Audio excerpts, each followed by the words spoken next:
before Herod. Then the next sacred garment is the cincture, which of course is the scourge with which Christ was beaten on Good Friday morning as he was on his way to the cross. And the scourge, of course, is a reminder of the virtue of purity. And when the bishop wears this, it reminds, the bishop says a slightly different prayer. I want to put on this cincture that not just purity, but the faith.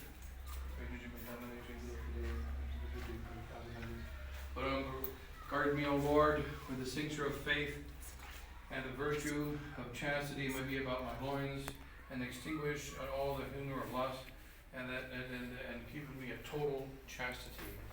And here, so we have the vestments. I'll better without that. Yeah. And then, so then, because it's too short.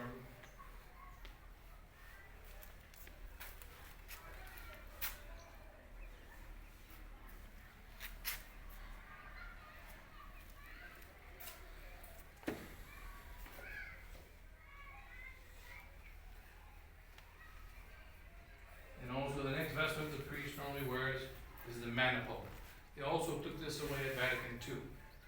And this is the handcuffs with which Christ was tied and brought from place to place during the crucifixion. And the priest puts this is the first priestly vestment. When you go to ordain the subdeacon and you take the vow of chastity for the rest of your life, this is the vestment that they receive. And this is the first vestment of the priest. It's also the last vestment of the priest. And because now that I am a bishop, I no longer put this vestment on first, and now put it on last. During the High Mass, the subdeacon carries the bishop's maniple into the church. And then during the Mass, we put on the maniple. So that because the priest is bound by obedience, but the bishop is bound by charity. He must also, of course, be obedient, but is bound by charity. And hence, we will put this vestment on during the Mass. The greatest act of charity, Christ dying on the cross for our sins.